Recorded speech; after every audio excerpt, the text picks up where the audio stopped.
नमस्कार दोस्तों, आप देख रहे हैं रहस्य के पार और आज इस वीडियो में हम एक्सप्लेन करने जा रहे हैं स्ट्रेंजर थिंग्स का सीजन का एपिसोड नंबर 2।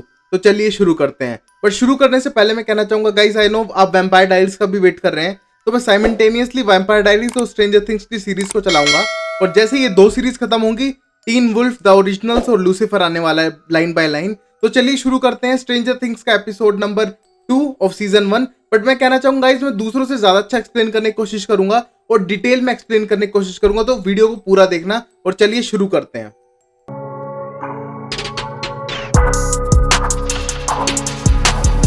पहले सीन में हम माइक के घर पे देखते हैं, जहां पर तीनों दोस्त आ चुके थे और आने के बाद वो 11 को अपने साथ बेसमेंट में ले आए थे। वहीं पर देखते हैं कि 11 बहुत ही ज्यादा डरी हुई थी और भीगी हुई थी क्योंकि वो बारिश में से आई थी। वहीं पर उसका हेड शेव्ड देखकर तीनों दोस्त थोड़े घबरा जाते हैं और सोचने लगते हैं कि ये ऐसी अजीब सी क्यों है। तभी माइक उससे क्वेश्चन पूछने लगता है और वो सोचते हैं कि ये शायद सुन नहीं सकती है या फिर इसको कोई मेंटल प्रॉब्लम है। बट तभी वो नॉर्मल बिहेव करती है और तभी हम देखते हैं कि माइक उसके लिए कुछ कपड़े लाया जिससे वो चेंज कर सके, क्योंकि उसके कपड़े गीले थे। वहीं पर 11 उनके सामने ही चेंज करने लगती है और ये देखकर तीनों दोस्त उसको रोकने की कोशिश करते हैं और कहते हैं कि तुम साइड वाले रूम में जाके भी चेंज कर सकती हो। और तभी माइक उसे साइड वाले रूम में लेके जाता है और चेंज करने के लिए, और तभी गेट बंद करने की कोशिश करता है। और जैसे वो गेट बंद करता है तभी 11 कहती है नो, और ये पहला वर्ड था जो 11 ने कहा था। ये सुनने के बाद माइक बोलता है चलो तुम बोल तो सकती हो, और कहता है कि तुम डोर बंद मत करो, मैं थोड़ा सा खुला छोड़ देता हूँ। और बिल्कुल थोड़ा सा गैप छोड़ता है डोर के बीच में और वहां से चला जाता है।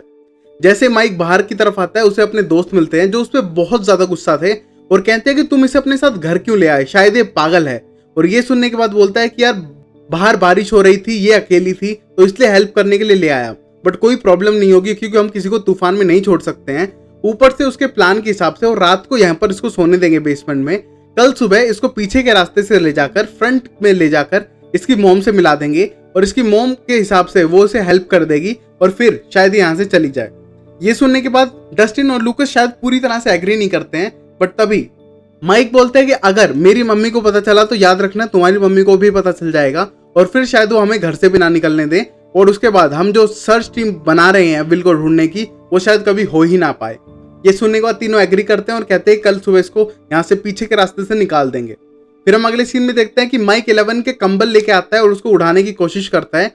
और तभी हम देखते हैं कि लूकस और डस्टिन अपने घर जाने की तैयारी करते हैं और कहते हैं शायद ये पागल है, और ऐसा टोंट मारते हुए वहां से जाने लगते हैं 11 के ऊपर।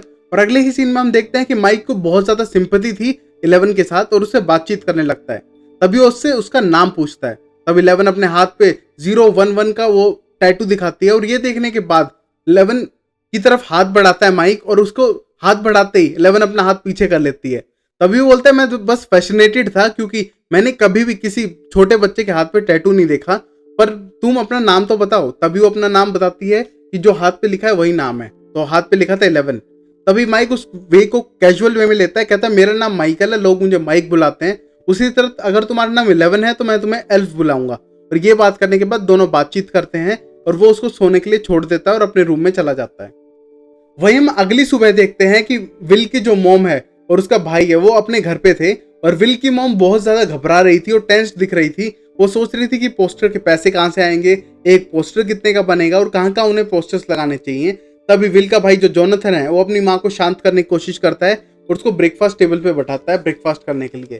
तभी हम देखते हैं वहाँ के जो चीफ शेरिफ है होपर, वो वहां आ चुके हैं और आने के बाद वो जॉयस से मिलते हैं। जॉयस उन्हें देखते ही बोलते हैं कि वो उनका पिछले 6 घंटे से वेट कर रही है और अब तक वो कहाँ थे। वो उसका वेट कर रही है और उसका फोन भी खराब हो चुका है, और लास्ट टाइम जो कॉल था उसके बेटे विल का फोन आया था और वो उसकी आवाज के पीछे उस जानवरों की भी आवाज आ रही थी। और उसके बाद हम देखते हैं कि शॉर्ट सर्किट से फोन खराब हो गया। ये सुनने के बाद होफर कहता है कि शायद फोन तो तूफान की तरफ से खराब हो गया होगा और जो तुमने आवाज सुनी शायद तुम्हारा हेलुसिनेशन होगा क्योंकि तुम अपने बेटे को बहुत ज्यादा मिस कर रही हो।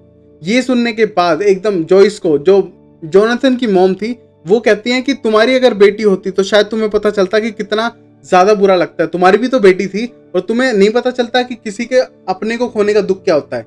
ये सुनने के बाद होपर को बहुत ही ज्यादा इमोशनल फील होता है और कहता है कि वो किसी भी हाल में विल को ढूंढ के रहेगा, और वो वहां से जाने लगता है। तभी हम देखते हैं जोनाथन उसका पीछा करता है और कहता है मैं भी ज्वाइन करूंगा मेरे भाई को बचाने के लिए। तभी वो जोनाथन को बोलता है कि तुम्हारी माँ को तुम्हारी ज्यादा जरूरत है क्योंकि वो बहुत ही ज्यादा इमोशनल ब्रेकडाउन से गुजर रही है, तुम उसके साथ कुछ टाइम गुजारो और मैं खुद ही ढूंढ लूंगा उसको। और ये कहने के बाद वहां से जाने लगता है। फिर हम अगले सीन में देखते हैं कि माइक के घर पर माइक अपना ब्रेकफास्ट छुपाकर 11 के लिए लाता है बचाकर, जिसे वो खा सके। खाते खाते वो 11 को बताता है कि तुम ये खाने के बाद पीछे वाले रास्ते से निकलना, फ्रंट डोर में आना और हेल्प मांगना मेरी मॉम से, और ऐसे बिलीव करना कि तुम मुझसे मिली ही नहीं हो पहले। और तभी कहता है कि तुम मेरी मॉम से हेल्प मांगोगी तो वो जरूर तुम्हारी हेल्प कर देंगी, कॉल कर देंगी या फिर किसी से हेल्प मंगा लेंगी। और तभी 11 कहती है कि नो। तभी माइक पूछता है कि तुम्हें हेल्प नहीं चाहिए, तभी 11 कहती है नो। और तभी फिर से माइक पूछता है कि तुम किसी मुसीबत में हो क्या, तभी 11 कहती है बैड पीपल।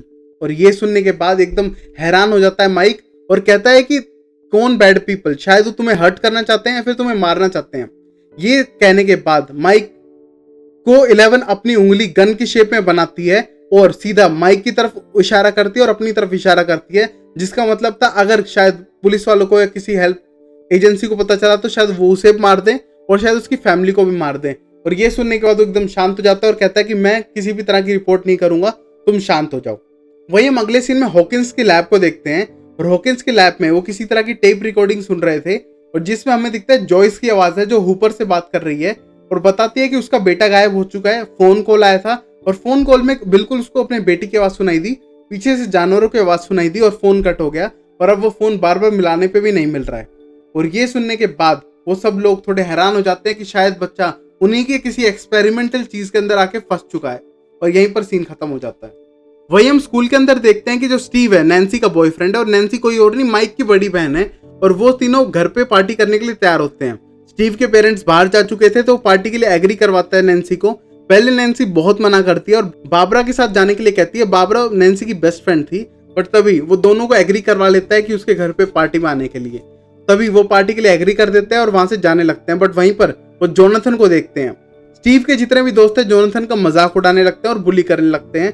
बट उसी मोमेंट पे नैन्सी वहां पर जाती है और जोनाथन से मिलती है और कहती है कि तुम्हारा भाई जल्द ही मिल जाएगा और वो इतना स्मार्ट किड है और इतना ज्यादा होशियार है कि वो अपने आप हर प्रॉब्लम से बाहर निकल आएगा, तुम्हें टेंशन करने की जरूरत नहीं है।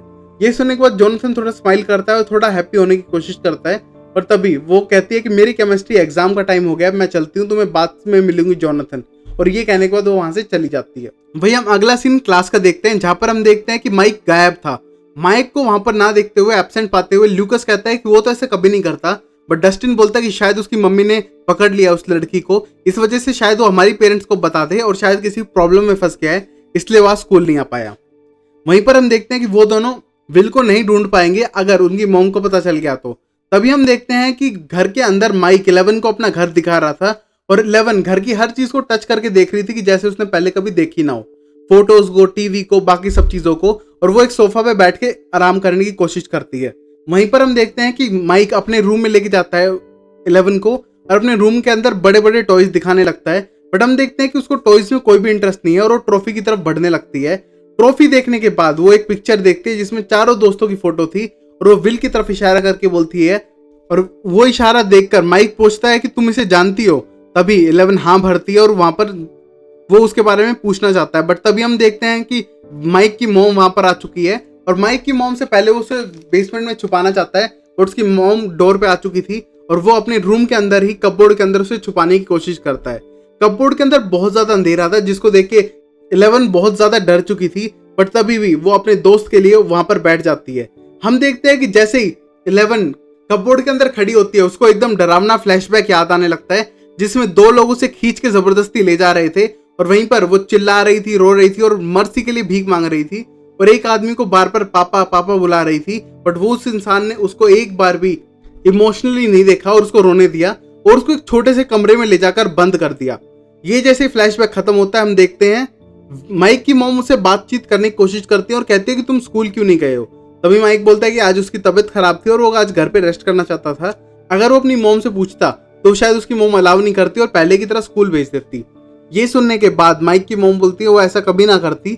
बस तभी माइक की मॉम बोलती है कोई बात नहीं, तुम घर पे रुक सकते हो, रेस्ट कर सकते हो और मेंटली थोड़ा फ्रेश हो जाओ क्योंकि तुम्हारे दोस्त गायब हो चुका है और बड़ी सारी प्रॉब्लम से तुम चल रहे हो तो तुम घर पे आके रिलैक्स करो। वहीं पर हम देखते हैं कि जैसे वो रिलैक्स की बात बोलती है वो अपने घर से सीधा ऊपर वाले फ्लोर पे अपने रूम में जाता है। वो अपने रूम में जाते ही सबसे पहले कपबोर्ड खोलता है और कपबोर्ड खोलने के बाद देखता है नीचे बैठी हुई थी 11 और बैठ के रो रही थी और ये सीन देख के एकदम घबरा जाता है माइक।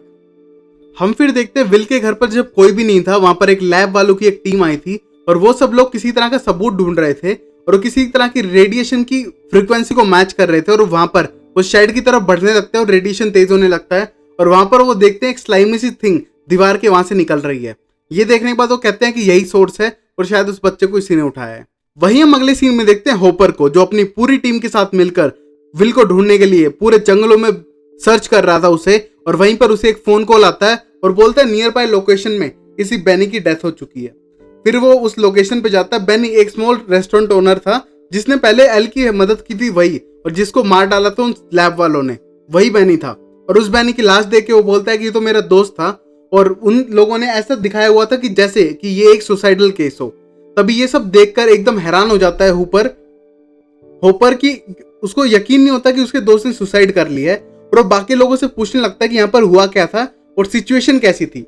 और ये सब देखने के बाद जो उसका दोस्त था उस रेस्टोरेंट में, वो आके बोलता है कल रात को एक बच्चा यहाँ पर आया था जो उसके यहाँ से खाना चुरा के भागने वाला था और बेनी ने उसको पकड़ लिया और बाद में पकड़ने के बाद बट उसको थोड़ी हेल्प की और उसको खाना दिया और उसको हेल्पलाइन नंबर पे फोन करके शायद उसको भेज दिया। बट ये सब सुन के होपर को डाउट होता है कि उनके पास तो कोई फोन ही नहीं आया था। ये सब सुनने के बाद वो टेंस हो जाते हैं और बोलते हैं कि वो बच्चा दिखता कैसा था। तभी उस ओनर को वो विल की फोटो दिखाता है, बट विल की फोटो देख के बोलता है कि ये बच्चा नहीं था, उसका तो पूरा हेड शेव्ड था। और ये सोचने के बाद अब होपर सोचता है कि ये हेड शेव्ड वाला बच्चा कौन है। वहीं पर हम अगले सीन में देखते हैं जोनाथन को, जो अपने पापा के पास जाता है अपने भाई विल को ढूंढने के लिए, क्योंकि उसे लगता है शायद उसके पापा ने उसको चुरा लिया हो या फिर उसको किडनैप कर लिया हो, क्योंकि जोनाथन की जो बाप था वो एक तरह से लाइक बिगड़ेल किस्म का इंसान था। तभी वो अपने पापा घर पे जाता है, वहां पर किसी और औरत को देखता है घर पे, और तभी वो अंदर जाके जबरदस्ती घर में चेक करने लगता है और तेज तेज विल चलाने लगता है। ये देख के उसके पापा उसको आते हैं और जकड़ लेते हैं आकर। तभी वो उसकी जकड़ छोड़कर कहता है कि तुम मेरे पास ना हो, और वो अपने कहता है कि विल को ढूंढने आया है, यहाँ पर विल है क्या। तभी वो बोलता है पुलिस भी आई थी पूछने के लिए बट यहाँ पर विल नहीं है। ये कहने के बाद वो वहां से जाने लगता है और तभी वो बोलता है कि एक बच्चा गुम चुका है, दूसरा बिना बताए सिटीज में घूम रहा है और क्या पेरेंटिंग कर रही है तुम्हारी माँ। और ये सुनने के बाद जोनाथन को बहुत ज्यादा गुस्सा आता है बट वो उसे इग्नोर करके जाने लगता है। तभी उसके पापा बोलता है कि तुम सिटी में रहोगे तो शायद मैं तुम्हें डेली मिल भी सकूं। तभी वो बोलता है कि तुम हमसे मिलना ही नहीं चाहते, वो बात मुझे पता है। और ये देखने के बाद जोनाथन का पापा स्माइल सी करता है और तभी जोनाथन वहां से इग्नोर करते हुए अपने घर चला जाता है। वहीं हम देखते हैं माइक से मिलने के लिए लूकस और डस्टिन आते हैं और उनको लगता है कि माहौल थोड़ा टेंस्ड होगा, बट वो आके देखते हैं कि कुछ भी टेंस्ड माहौल नहीं है और बल्कि 11 उसके रूम में छुपकर बैठी हुई है और वो हेल्प मांगती है। वहीं पर हम देखते हैं माइक बोलता है कि ये हमारी हेल्प कर सकती है क्योंकि इसने जैसे ही विल की फोटो को देखा उसने कहा कि वो उसे पहचानती है। ये सुनने के बाद लूकस बोलता है कि वो इन बातों पे यकीन नहीं करता। ये कहने के बाद बोलता है हम प्लान ए के साथ जाएंगे, हम तुम्हारी मोम को बताएंगे और तभी कुछ हो सकता है। वहां से लूकस जब बाहर जाने की कोशिश करता है और दरवाजे को जोर से खींचता है, तभी हम देखते हैं दरवाजा अपने आप बंद हो जाता है। फिर लूकस फिर से ट्राई करता है खोलने का और दरवाजा फिर बंद हो जाता है और इस बार लॉक हो जाता है। ये देखने के बाद तीनों दोस्त हैरान हो जाते हैं और वो फिर मुड़कर 11 की तरफ देखते हैं। 11 की तरफ देखते हैं तो बोलती है नो और उसके नाक से खून निकलने लगता है। वहीं पर हम अगले सीन में देखते हैं कि नैन्सी बारबरा को मनाती है और कहती है कि तुम अपने पेरेंट्स से झूठ बोल के आ जाओ कि मैं नैन्सी घर पढ़ाई करने जा रही हूँ और तुम मेरे साथ पार्टी में चलना क्योंकि मैं अकेले शायद मेरे पेरेंट्स ना जाने दे। तभी वो उसको मना लेती है और नैन्सी क्या कहती है अपने पेरेंट्स से डाइनिंग टेबल पे कि बारबरा जा रही है, उसके बाकी क्लासमेट जा रहे हैं और वो भी नहीं जाएगी तो उसे बुरा लगेगा। तभी उसके पेरेंट्स भी यहाँ करते हैं और बारबरा ड्राइव करते हुए नैन्सी को उसके घर से पिकअप करके साथ जाने लगती है। बट तभी बारबरा कहती है कि तुम्हें लगता है कि स्टीव तुमसे रियल में मिलना चाहता है, और तब की उसके पेरेंट्स घर पे नहीं है और कुछ ही लोगों की पार्टी है, स्टीव के 2 दोस्त, तुम, मैं और स्टीव, और शायद तुम्हें नहीं लगता कि वो तुम्हारे साथ इंटीमेट होना चाहता है। ये सुनने के बाद नैन्सी थोड़ी टेंस्ड होती है और तभी कहती है कि बारबरा तुम हो ना मेरी गार्डियन, और ये कह के मजाक करने लगती है और वो वहां पर वो तीनों पार्टी में चले जाते हैं। वहीं पर हम देखते हैं कि जोनाथन अपने भाई के गायब होने वाली जगह पर वापस जाके फोटो क्लिक करने लगता है और कोई सबूत ढूंढने की पूरी कोशिश करता है। और वहां पर फोटो खींचते खींचते उसे एक चिल्लाने की आवाज आती है और वो चिल्लाने की आवाज का पीछा करते करते भागने लगता है। तो उसे दिखता है कि उसकी जो स्टीव की कोई दोस्त है वो चिल्ला रही थी क्योंकि उसका दोस्त उसे पानी में फेंक रहा था। और ये देखने के बाद वो सोचता है कि कोई खास बात नहीं थी और वो क्यों भाग कर आया। तभी वो उनकी फोटो खींचने लगता है, पता नहीं क्यों, और वो फोटो खींचने लगता है क्योंकि नैन्सी को शायद पसंद करता था और नैन्सी उसे बिल्कुल भी पसंद नहीं करती थी। इस सीन पे वो देखता है कि वो सब लोग ड्रिंक कर रहे थे और बारबरा भी ड्रिंक करने की कोशिश करती है कैन को फोड़कर, और उसके हाथ में खून निकल आता है और खून निकलने के बाद वो बाथरूम में अपना हाथ धोने और कुछ दवाई लगाने जाती है।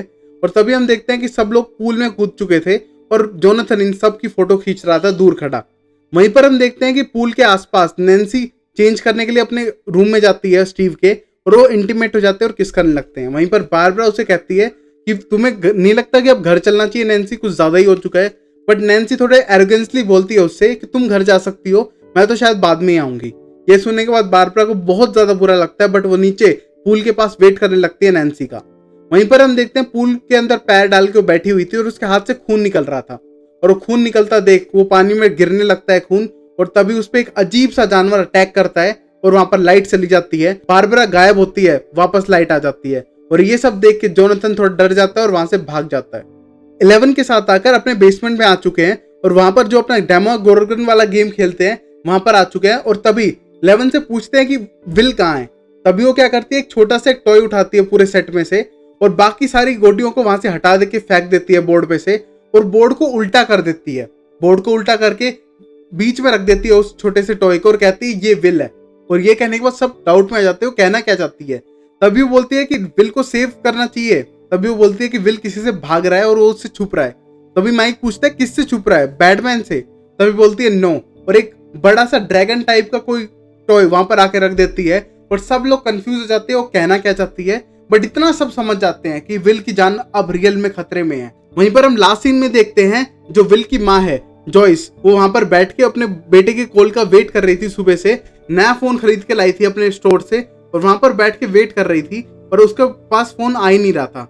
और वेट करती है और वहां पर सो जाती है। जब उसके पास एक फोन आता है, वो फोन उठाती है और बात करने की कोशिश करती है। उसके बेटे की हल्की सी आवाज आती है और फिर उसकी आवाज कट हो जाती है। कट होने के बाद वो चिल्लाने लगती है, फोन को बार बार पटकने लगती है, और उसको सीन को देखते ही देखते घर की लाइट चसने लगती है, बंद हो जाती है, बंद होती है, फिर ऑन हो जाती है। और ये देखते देखते वो घबरा के घर से बाहर निकलने लगती है, और जैसे वो घर के बाहर आती है वापस सब कुछ नॉर्मल हो जाता है। और यहीं पर एपिसोड नंबर 2 खत्म होता है। I hope you like this series bro. मुझे पर्सनली स्ट्रेंजर थिंग्स बहुत ज्यादा पसंद है। अगर अच्छा लगा तो लाइक शेयर सब्सक्राइब कीजिए। अगर नेक्स्ट वीडियो चाहिए तो प्लीज कमेंट करके बताइए, क्योंकि मैं वैम्पायर डायरीज को मेन सीरीज रख रहा हूँ, इसको सेकेंडरी रख रहा हूँ। अगर आपको ये सीरीज भी चाहिए तो प्लीज कमेंट करके बताइए। मिलते हैं अगली वीडियो में, तब तक ख्याल रखिए, ध्यान रखिए, लाइक शेयर सब्सक्राइब कीजिए। हम 1000 सब्स के बहुत पास हैं, तो मिलते हैं अगली वीडियो में।